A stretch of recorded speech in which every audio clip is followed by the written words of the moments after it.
Di zaman Umar bin Khattab, dihimbaunya lah sama Umar bin Khattab, namanya sahabat Ubay bin Ka'ab. Ubay bin Ka'ab kok mantap Bapak Ibu, hafalan Qurannya kuat. Bahkan pernah Nabi salah baca ayatnya menegur Ubay bin Ka'ab. Kece Umar bin Khattab sebagai khalifah waktu itu, wahai Ubay, tolong pimpin orang di Madinah jadi imam. Nanti buat 23 rakaat, tapi pendek-pendek aja. Karena iman orang makin hari makin menurun. Kalau panjang-panjang nanti orang tidak tahan. Tapi tidak pun dapat keutamaan dari panjangnya ayat, kita dapat keutamaan banyak rakaat. Oke, siap. Pas zaman awak sabale, 3 bale, sabale atau 23 di sini. So boleh ada 23 lain. Ya pokoknya asal jangan 23 Al-Fatihah satu nafas saja lah. Kalau Fatihah satu nafas mutolin gitu ya. Yang macam ada video 7 menit 23 rakaat. Itu tidak sah semua yang macam itu Bapak Ibu. Karena tidak ada tumakninah. Karena tumakninah bagian dari rukun. Tumakninah itu apa artinya Ustaz? Berhenti sejenak, meluruskan punggungnya, meluruskan tulang-tulangnya, minimal sekali bacaan. Dalam kalau rukuknya berarti subhana rabbiyal azimi wa bihamdih, minimal sekali bacaan. Itu tumakninah. Kalau kurang daripada itu berarti bisa kemungkinan besar dia tidak tumakninah, tidak sah salatnya, bisa batal. Bahkan ada ancaman dalam hadis Nabi. Jadi Bapak Ibu, kalau awak kombinasi, kalau kombinasi Ustaz mantap, awak gue bahasa terserah apalah. Kalau kombinasi yang mana? Kombinasi panjang rakaat banyak atau kombinasi bacaan pendek-pendek rakaat sebalik. Kita yang sebalik pendek-pendeknya lah, ayolah, tidak masalah. Jadi yang 23 silahkan, yang 11 silahkan, tidak ada masalah. Yang penting tetap sholat tarawih. Kece Nabi, innahu man qoma ma'al imam hatta yansarifa kutiba lahu qiyamul lailah. Siapa yang sholat dengan imam sampai selesai dengan imam tadi, tidak bubar dia. Sebagian kita ada, dulu di tempat saya ada sebagian sholat tarawih sama imam, witir di rumah. Itu kurang baik. Sah, tapi kurang baik. Karena kecek Nabi, innahu man qoma ma'al imam hatta yansarifa kutiba lahu qiyamul lailah. Siapa yang dia sholat dengan pak imam sampai selesai, maka dapat pahala, maka ditulis baginya pahala seperti sholat tahajud satu malam penuh. Tapi sekali lagi Bapak Ibu, kalau di musola awak kok sama macam musola lain. Nah, kalau 10 hari pertama rami, ya dah. 10 hari terakhir makin rami, enggak? Makin kosong. Maju soft dia, khairu sufufi rijal awwaluha wa syarruha akhiruha. Kece Nabi sebaik-baik soft pertama, seburuk-buruk soft belakang, bagi lagi-lagi. Akhirnya makin maju. Padahal Ramadan itu intinya 10 terakhir, bukan 10 pertama Bapak Ibu. Bapak Ibu, mau tanya, kalau orang lomba, awak kan Ramadan itu sama macam lomba, fastabiqul khairat, berlomba-lomba dalam kebaikan. Orang kalau lomba dikecekkan juara, yang start duluan atau finish duluan? Hah? Kalau lomba lari, lomba Honda, motor GP, lomba balap-balap lah pokoknya, yang dihitung juara satu, yang start duluan atau yang finish duluan? Finish itu di awal apa di akhir? Jadi Ramadan itu intinya 10 terakhir. Makanya ada namanya Lailatul Qadri khairum min alfi syahr. Lailatul Qadar lebih baik daripada 1000 bulan. Kita kalau beribadah 1000 bulan, malamnya sholat, puasa siang hari, sholat 5 waktu, itu kali 1000 bulan, 83 tahun, 4 bulan, diadu dengan satu malam, dapat kita Lailatul Qadar. Maka di saat itu lebih utama yang satu malam itu daripada 1000 bulan full ibadah. 83 tahun ke 4 bulan. Ada tak umur kita 83 tahun ke 4 bulan? Belum tentu jemaah. 83 tahun ke 4 bulan full kita ibadah, dengan satu malam dapat Lailatul Qadar. Yang 83 tahun di luar dari Lailatul Qadar itu kalah dengan satu malam. Makanya Nabi kalau 10 malam terakhir itu iktikaf di masjid. Nah, itulah amalan ketiga bulan Ramadan. Makanya Bapak Ibu, salafus soleh kalau 10 malam pertama ini biasa aja. 10 malam kedua makin digasnya beribadah. 10 malam ketiga makin dikejarnya. Karenanya makin berpisah dengan Ramadan. makanya tidak akan menyia-nyiakan perpisahan yang akan makin dekat. Kita Bapak Ibu, kalau tahu kita akan berpisah dengan seseorang yang kita sangat cintai, mesti di hari-hari terakhir kita tidak akan berpisah sama dia kan? Begitulah harusnya dengan Ramadan. Nah kita selama koba kira-kira. Kalau sebelum bulan pertama, jangan. Kedua, mulai. Ketiga, alasan maju. Capek lah membungkuk kilo ke makan lontong pagi-pagi dah ya. Kan? Ada juga gaya-gaya orang 3 hari pertama yang puasa, 3 hari terakhirnya puasa. Yang di tengah enggak. Kok pas takbiran dia paling kadang so Allahu Akbar Allah. Kue bolu dia paling kadang. Masya Allah. Jadi jamaah yang dimuliakan, prinsipnya Ramadan 10 malam terakhir. 10 malam terakhir. Jadi kalau ada orang 10 malam terakhir semangat, mesti 10 pertama semangat. Kalau ada orang 10 pertama semangat, belum tentu 10 terakhir dia semangat. Yang di awal 10 malam terakhir gue pulau Ustaz mencuci gudang. Cuci gudang. Kalau di Bukit Tinggi Aur Kuning, itu kalau ada 10 terakhir Ramadan, itu pasar itu yang Aur Kuning itu lah panuh tuh sampai ke jalan-jalan. Apa Ibu ada yang melanjut ke Bukit Tinggi? Baik. Rami kan? Rami. Nah, kecil orang pasar Abang nomor 2 aja. Itu kalau 10 Ramadan, apa kan di sini oh deh itu ke jalan-jalan mah. Yang 103, 52, satunya ada situ deh. Masya Allah, Ustaz kalau enggak ini habis Ustaz, besok lah bingung sih, acara mah habis. Jadi jamaah itulah kita diuji dulu dengan yang demikian. Maka jamaah yang dimuliakan Allah Subhanahu Wa Taala, kita 11 bulan itu kumpulkanlah harta. Nanti 1 bulan tuh kita jangan lagi banyak berpikir dunia.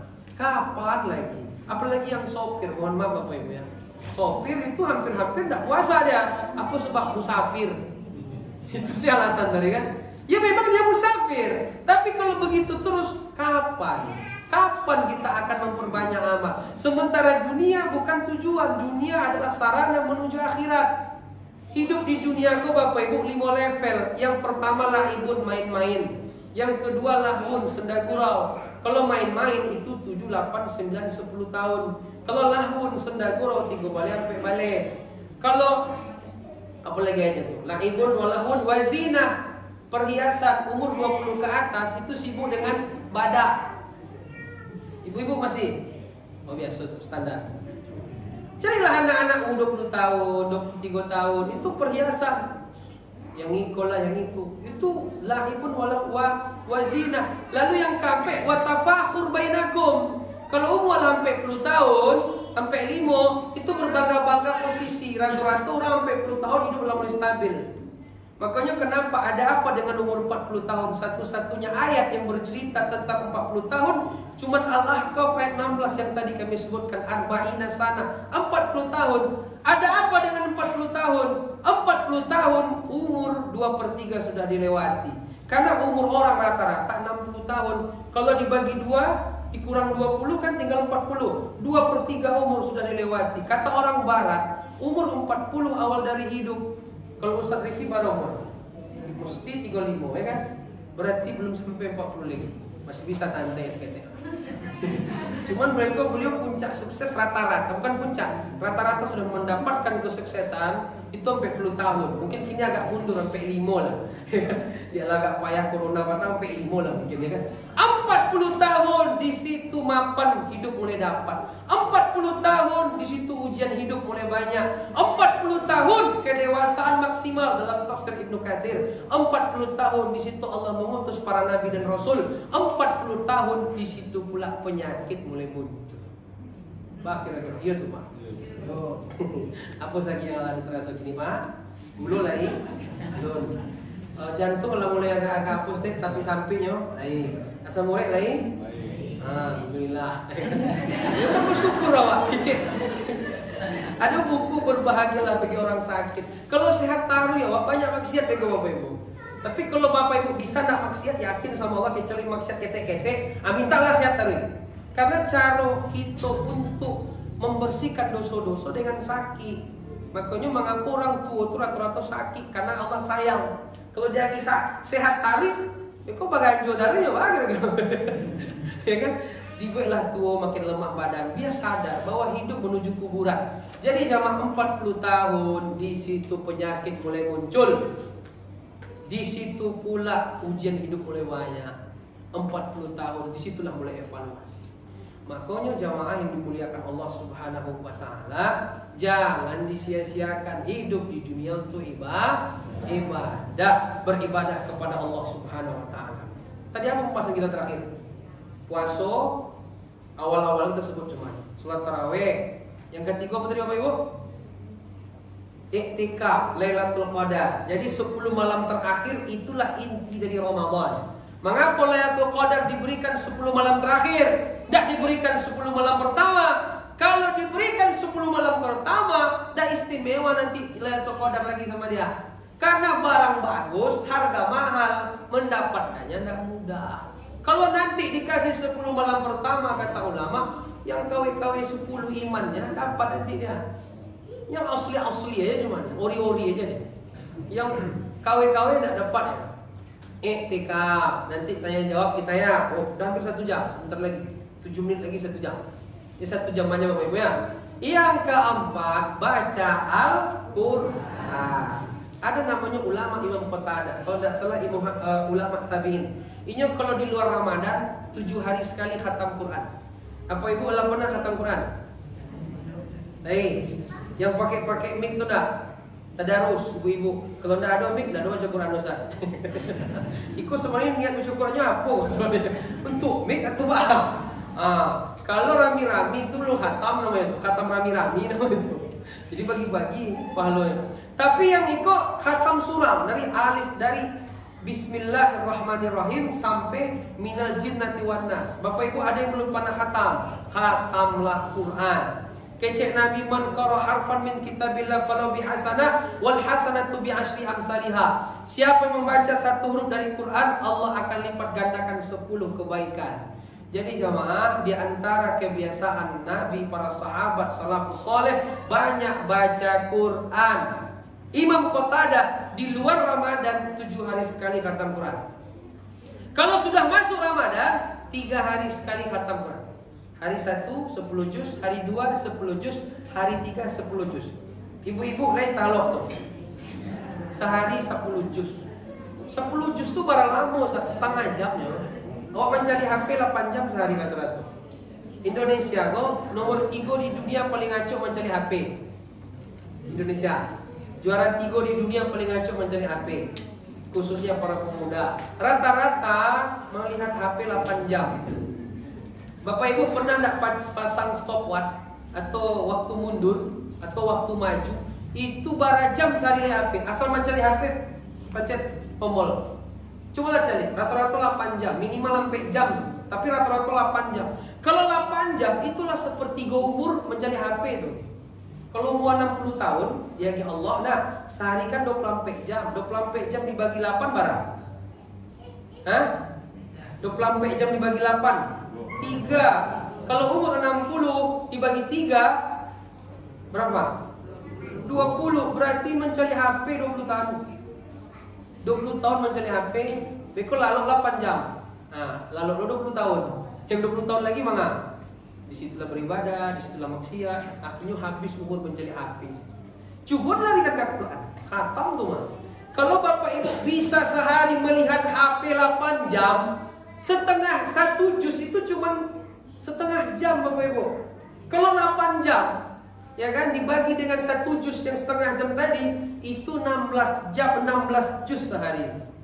Bisa khatam 2 kali, bisa khatam 2 hari sekali. Imam Qatadah di luar Ramadan 7 hari sekali khatam. Dalam Ramadan 3 hari sekali khatam. Kalau sudah masuk 10 malam terakhir, 1 hari sekali khatam. Oh, itu baca caranya itu Bapak Ibu. Kami di pesantren dulu sama ustadz, siapa yang paling banyak khatam Quran, dia bagi hadiah. Akhirnya kawan-kawanku 3 hari pertama ada yang khatam. Bahkan ada yang 2 hari sekali khatam. Anak pesantren. Pas pulang ke rumah, tidak ada lagi. Di pesantren saja. Jadi jamaah yang dimuliakan, kalau kita buat lah misalnya nak, sehari 1 juz. 1 juz berapa menit tadi? 30 menit. 1 juz 30 menit. 1 hari berapa menit? Berapa? Pernah Pak hitung sehari itu berapa menit? 24 jam pokoknya sehari. Itu kalau dimenitkan berapa tuh Bapak Ibu? 1440 menit. Kita ambil aja yang 40 menit baca Quran, sisa 1400 menit. Terserahlah untuk yang lain-lain. Itu kalau 1 juz 40 menit atau 30 menit 1 hari, 1 bulan khatam sekali. Bapak Ibu siap untuk mengkhatamkan Quran untuk Ramadan sekali ini? Siap?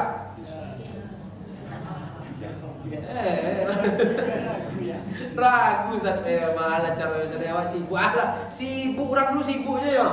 Nabi 2 bulan sekali parang khatam Quran orang tuh. Awak ada perang-perang tuh.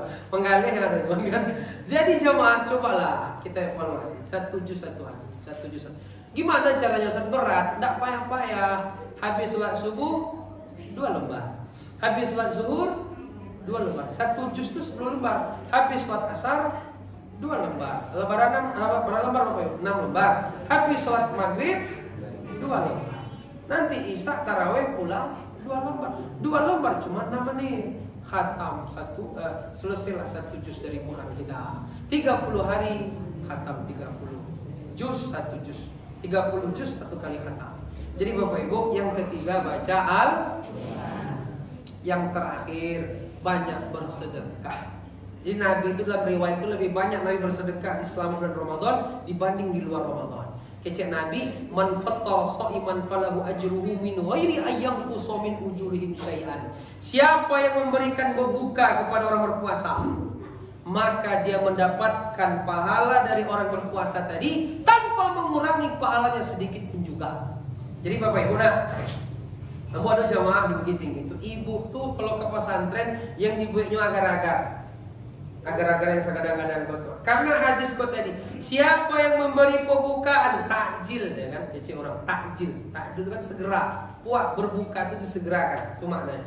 Siapa yang memberi berbuka kepada orang berpuasa, maka dia akan mendapatkan pahala dari orang itu tanpa mengurangi pahala sedikit pun juga. Jadi kalau ada anak di pesantren 50 orang, kita buat agar-agar. Agar-agar itu modal 500 nya, ketek-ketek. Kita lagi 50 orang anak-anak dimakannya pas babuku 50 anak kok pahalanya dapet sama Allah. Sebagian ulama menjelaskan bukan puasanya aja Bapak Ibu, sumbayangnya, baca Qurannya, berbaik kebaikan kepada kawan-kawannya, didapet pahala. Itu namanya beramal cerdas. Makanya mulai kini Bapak Ibu sisihkanlah pitih-pitih yang digunakan untuk sedekah babuko. Makanya kalau di Madinah, di Makkah, orang kan banyak pai umrah gini. Jadi ambo ada jamaah pai umrah harga murah 38 juta. Cuman dapat hotel makan dah ada. Dapat hotel makan dah ada. Dak mati, dah. Orang di Makkah, di Madinah, tuhnya paling mudah sedekah. Ambo ke Patang, ada apa-apanya manjo baju seket di Makkah tuh, dibalinya pisang dibagi-bagi itu. Pal serawa lepis itu, baju kaos. Awak yang lah baju-baju pilih, jangan pilih itu. Begitulah kelebihan orang di situ Bapak Ibu. Sedekah atau kue, makanya berkah orang tuh hidup. Jadi jamaah disediakan uang kita. Berapa uang untuk sedekah? Akhirnya ambo di pesantren dulu, kami di Bukit Tinggi itu ada namanya kacang GDR. Tahu Bapak Ibu kacang GDR? Lihat sampai ke situ enggak? Enggak tahu, itu di Panjalayan tuh. Kacang GDR 500 rupiah, isinya 8 buah. Kini nampaknya 6. Ya kan? Dia mungkin harga makin naik kan. Isinya 8 buah. Ambo buka sama kawan-kawan, cik. Kacang GDR itu kan ya macam Garuda tuh, cik. Cik lamari cik. Bukan cik sebungkus, tapi sebutir. Biar dapat pahala kawan. Beko kawan tuh itu belum kawan. Jadi awakku beramal cerdas. Makanya jamaah yang dimuliakan Allah, sisihkanlah harta untuk sedekah. Makanya jamaah umrah tadinya tidak takut. Yang penting melasan dapat awak hotel tapi tidak dapat makan. Apa sebab? Beko mesti banyak orang lagi makan. Itulah jamaah. Jadi ada 5 amalan yang kita perlu perhatikan selama Ramadan. Pertama puasa, yang kedua tarawih, yang ketiga iktikaf. Bapak Ibu pernah iktikaf? Nanti kapan-kapan diagendakan. Yang keempat, tilawah Al-Quran. Yang terakhir, banyak-banyak bersedekah. Mudah-mudahan Bapak Ibu semua Allah berikan kesempatan, Allah berikan umur panjang untuk selesai menjalani bulan suci Ramadan sampai selesai. Tapi kalau tahun depan terserah lah ya. Bapak Ibu yang dimuliakan Allah, mungkin itu dapat kami sampaikan. Sekiranya ada yang mau ditanyakan, tadi kami nggak sempat merinci tentang puasa ya. Kami fokus kepada 5 amalan di bulan Ramadan saja, dan ini pun sudah sampai 1 jam. Ada pertanyaan Ustaz mungkin apa gimana? Apa sampai sini saja? Aduh Pak, silakan Pak. Aduh. Masalah sahur, masalah berbuka, masalah menyusui, hamil, atau masalah kodok puasa yang biasa-biasanya jadi persoalan selama bulan Ramadan. Mungkin tadi belum dibuka, jadi tidak kebayang apa yang ditanya. Ada Bapak Ibu? Kalau enggak pulang lagi kita. Silahkan, ada yang mau ibu-ibu di belakang? Ustaz, ya, bagaimana hukum kalau kita, mohon maaf nih, yang ibu-ibu, kita hamil, terus kita tidak puasa? Alasannya apa Bu? Takut sama diri sendiri atau takut sama anak? Saya sih tidak takut Ustaz, cuman saya takut bahaya janin saya di dalam. Kata para ulama, ibu mengqadha sekaligus bayar fidyah. Tapi ada yang menyebut sebagian fidyahnya sunnah. Tapi kalau cuma takut hanya untuk dirinya, bukan janinnya, qadha saja tanpa fidyah. Jadi katanya ada ibu-ibu kalau hamil musrik qadha aja, aku fidyah aja Ustaz, enggak usah qadha. Tidak, pendapat yang lebih kuat dia tetap qadha, mengganti. Kenapa demikian? Orang yang mereka bayar fidyah ini hanya orang-orang yang mereka sudah tua atau sakit, tidak ada harapan untuk mengganti puasa. Makanya Allah menyebutkan dalam Al-Quran, apa kata Allah Subhanahu wa ta'ala, wa'alalladzina yutiqunahu fidyatun ta'amu miskin. Fidyah. Fidyah itu kapan diberikan Ustaz? 2 cara. 1, selesai Ramadan dah nggak sanggup, misalnya Kamis Ramadan kita puasa, kita tidak puasa karena sudah tua renta seperti sahabat Anas bin Malik, berarti Jumat dikeluarkan, jangan Rabu dikeluarkan. Belum lagi lewat udah bayar fidyahnya, itu tidak begitu, nanti mati gimana? Nah, yang kedua, selesaikan 30 hari. Setelah selesai 30 hari, dikumpulkannya orang-orang miskin, dikasihnya makan. Itu seperti sahabat Anas bin Malik, karena dia sahabat senior, tua sekali umurnya, sampai tidak kuat lagi puasa. Karena doa Nabi, panjangkan umurnya, panjang umur Anas bin Malik. Nah, itu Bapak Ibu. Ukuran fidyah berapa? Setengah sok, bukan sak. Kalau sak, semen tuh. 1 sok 4 mud. Ya, 1 sok 4 mud, 1 mud 7,5 on. Berarti kalau dia 1 sok seperti zakat fitri 3 kilo. Meskipun banyak bilang 2,5 kilo. Saya kalau mengambil 3 kilo biar lebih baik daripada kurang. Cuman kalau 2,5 kilo boleh. Setengahnya itu berapa? 1,5 kilo. Atau itu berupa beras. Kalau bisa sama sayur sekalian. Atau kalau tidak, tergantung urus setempat, sekali makan kepada orang fakir miskin, tapi berupa makanan yang sudah siap saji. Jadi kira-kira berapa sebungkus nasi di sini Bapak Ibu? 20.000. Berarti Bali nasi bungkus tuh infakkan sama orang. Kalau bisa jangan pakai uang, karena ayatnya adalah ta'am, makanan. Kalau bisa jangan pakai uang, meskipun sebagian ulama membolehkan. Tapi kalau bisa jangan, karena ayatnya pakai makanan. Karena di belakang banyak heboh, rupanya nggak bisa begitu. Kalau makanan tuh, beli dia apa? Silakan, ada pertanyaan. Sambil ibu-ibu sibuk, kita sibuk juga tanya jawab. Kadang-kadang ceramah ditanya jawab intinya. Kalau yang tadi saya sampaikan mungkin lupa, saya pun juga lupa udah. Jadi kadang ditanya dijawab gila dia bisa dibawa pulang Ustaz. Begitu. Gimana? Saya mau tanya Bapak Ibu atau Bapak Ibu tanya saya? Ini kita pancing lagi ya. Bapak Ibu, ada lagi pertanyaan? Apa pertanyaan lagi?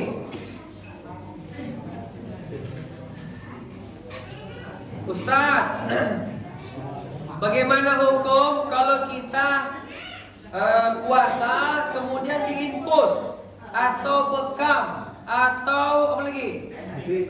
Suntik, apa lagi? Donor darah, ya kan? Oke. Kalau dia suntik, hukumnya boleh selama bukan makanan. Kalau dia donor darah boleh, asal jangan membuat dia lemah lalu membatalkan puasa. Kalau melemahkan hukumnya makruh. Kalau sampai membatalkan bisa jatuh ke haram. Tapi kalau infus bagaimana? Syekh Yusuf Al-Qaradawi menyebutkan tidak batal infus. Tapi kalau Syekh Al-Utsaimin, ulama dari Arab Saudi, batal kata beliau. Kenapa?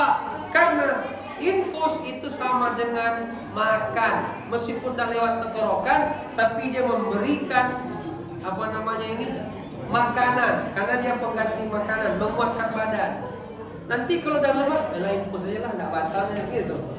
Tapi kalau Syekh Yusuf Qaradawi tidak batal, karena nggak masuk tenggorokan, karena sama dengan zaman Nabi dulu ada sahabat mandi pakai air dingin, awalnya kan panas, lemak, mandi kuat. Kan nggak masalah, boleh kan? Tapi mandi aja, tapi jangan banyak-banyak kali masuk. Nanti mandi-mandi, nyelam-nyelam, gitu kan? Nah, lain lagi ceritanya. Jadi jamaah, sampailah kata Nabi, balik fil istinshaq illa an takuna shaiman. Seriuslah masukkan air ke hidung beristinshaq ketika wudu kecuali puasa, karena takut nanti masuk ke dalam dia. Apalagi haus-haus siang-siang kan? Masuk dia. Jadi lebih selamat sebaiknya infus, jangan. Lebih selamat Bapak Ibu. Termasuk ibu-ibu, apa hukum mencicipi makanan? Boleh tak? Jadi sore-sore ibu-ibu kau kan nyoba hari pertama puasa. Awak biasanya setiap hari masak gulai jo apa untuk apa? Jo anak sekali. Habis tu pas sering masak dicuba. Pas puasa tak bisa dicuba. Jo akhirnya pas bagu kuala asin lasam malah kuala rasam gitu. Bolehkah dia mencoba mencicipi lalu dimuntahkan, dibuang? Boleh, tidak masalah. Tapi kalau rasa-rasanya ragu jangan. Apalagi hari-hari 3 pertama puasa, itu terasa pada lapar tu kan. Awak cari kecoa, awak pergi ke rumah, ya kan? Itu 3 hari puasa biasanya itu.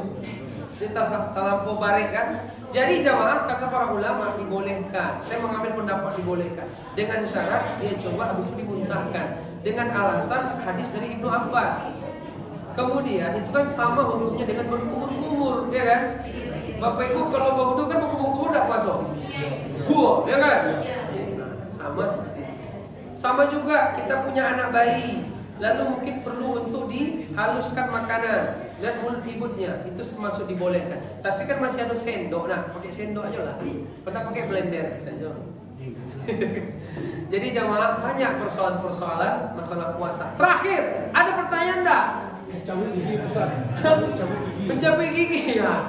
Kalau mencabut gigi itu perlu ditanya dulu. Itu apakah harus di waktu itu mencabut gigi atau boleh nanti malam? Apakah memang harus di waktu itu mencabut gigi? Kalau enggak harus, jangan. Karena kalau mencabut gigi, nanti takutnya darah yang keluar mesti ada tertelan. Itu bisa membatalkan. Kecuali kalau memang dia itu giginya mudah berdarah, udah dibuang-buangnya, masih juga udah tertelan lagi. Itu enggak apa-apa, dimaafkan. Nah, jadi kalau mencabut gigi tidak dibutuhkan di waktu itu, jangan cabut gigi dulu. Nanti malam sajalah. Tidak usah harus hari-hari itu juga. Ada juga pertanyaan pekerja berat. Ustaz, pekerja berat ini boleh tidak batal puasanya? Sekali lagi Bapak Ibu, kita ini kerja terus pikiran kita di dunia, tidak pernah ingat mati. Sampai puasa sekali setahun pun tinggal juga dengan alasan karajo bare. Oke, kalau memang harus karajo bare, nyo miskin, tidak punya piti, tidak punya makan. Kalau tidak karajo tidak bisa makan, Ustaz. Kurang pilih sadonya, tetangga tidak ada yang bagi makan dong. Oke lah Pak, Bapak puasa, tapi semampu Bapak sampai jam berapa? Habis itu batalkan nanti. Jadi begini Bapak Ibu ya, ini penting. Orang orang kerja berat, misalnya dia kerja di satu PT, yang itu mau tidak mau harus kerja, dia harus sahur dulu kata para ulama. Sahur, puasa dia sambil kerja, misalnya jam 10 pagi matonya berkunang-kunang, itulah bukule maka di situ dia boleh berbuka. Jam 2 balehnya baru tak sampai tahannya jam 2 baleh. Jam 2 balehnya berbuka. Tahannya sampai jam ampe nya berbuka. Tahannya sampai maghrib, alhamdulillah. Tapi yang ada sebagian bako apa jam 8 lah makan lontong karena jam baleh. Lek sahur tidak naraku apa. Puasanya dulu, kemudian sampai jam baranya tidak talok, di situ dibatalkannya puasa. Ikut catatan bagi pekerja berat, yang pekerja ringan tidak masuk. Jemaah yang dimuliakan, yang boleh tidak puasa itu orang sakit, orang anak kecil, orang gila, itulah yang tidak puasa tuh Bapak Ibu. Atau musafir. Kalau dalam hadis Nabi diangkat pena bagi 3 orang, anak kecil sampai balik, orang tidur sampai dia sadar, orang gila sampai dia, orang tidur sampai dia bangun, orang gila sampai dia sadar. Lanjut pertanyaan, Ustaz, bagaimana hukum orang yang puasa sehari-hari tidur aja? Dengan alasan tidur berpuasa ibadah. Orang kalau tidur terus, itu namanya latihan jadi jenazah, bukan beribadah namanya. Tapi sahkah puasanya? Sah. Kalau orang pingsan bagaimana? Kalau orang pingsan, kalau pingsannya sadar sempat, mungkin asar dia sadar atau zuhur dia sadar, maka sempat dia sadar bagian dari siang atau bagian dari waktu puasa, maka tetap wajib puasa kalau pingsan. Tapi kalau pingsannya sampai maghrib, berarti dia tidak wajib puasa, nanti diganti kodok saja. Tapi kalau orang tidur, ada pertanyaan Bapak Ibu macam itu, kok agak asing pertanyaan, kok tidak pernah ditanyakan di Indonesia, kok ditanya di Arab. Apa hukum orang yang dia berpuasa tertidur 5 menit sebelum berbuka, bangun 10 menit setelah sahur? Terbayang Bapak Ibu dah? Alun lain. Ada orang dia puasa hari Kamis, puasalah kan, sahur dia, puasa sampailah 5 menit menjelang berbuka tidur dia. Tidak ada berbuka, dia tidur sampai jam 12 malam, jam 3 malam, sampai masuk waktu sahur. Habislah waktu sahur, orang azan, Allahu Akbar, Allahu Akbar, 5 menit habis itu bangun. Kalau 2 hari waktu puasa dulu itu. Tidak ada kok, tidak ada sahur dong. Siang malam. Ini 5 menit sebelum sebab kok, 5 menit setelah waktu subuh masuk dijago untuk hari besok aja. Itu 2 hari juga. Ada tak pernah macam itu? Pernah mencari fatwa, ditanyakan kepada seorang ulama, mantap kok pertanyaan itu.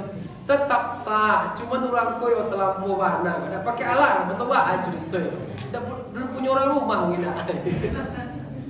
Jadi Bapak Ibu banyak persoalan puasa ini ya. Nah, jadi itu diantara hal-hal yang perlu kita pahami. Untuk sahur itu diakhirkan, untuk berbuka disegerakan, jangan ditunda-tunda berbuka. Kata Nabi, seseorang dalam kebaikan selama mempercepat berbuka. Kalau sahur diakhirkan. Sahur itu yang paling bagus 20 menit sebelum azan masuk. Atau kalau dalam hadis Nabi itu sekitar 50 bacaan ayat Al-Quran. Nabi biasanya sahur. Jadi sekitar 15 menit atau 20 menit sebelum subuh masuk. Lalu Ustadz imsak. Ada awak di masjid kok imsak subuh. Hanya itu. Ada waktu zuhur, waktu asar, waktu maghrib, waktu isya. Imsak subuh, gitu kan? Imsak, yang imsak itu bukan berarti tidak boleh makan. Masih boleh makan. Lalu kenapa disebut imsak? Sementara puasa, saum, bahasa Arab, lughatan al-imsaku, menahan. Berarti Ustaz awak tahan. Betul Bapak Ibu? Selama kau Bapak Ibu, kalau Allah berbunyi, ada bunyi-bunyi sudah. Apakah boleh makan minum? Masih boleh. Itu cuman kehati-hatian.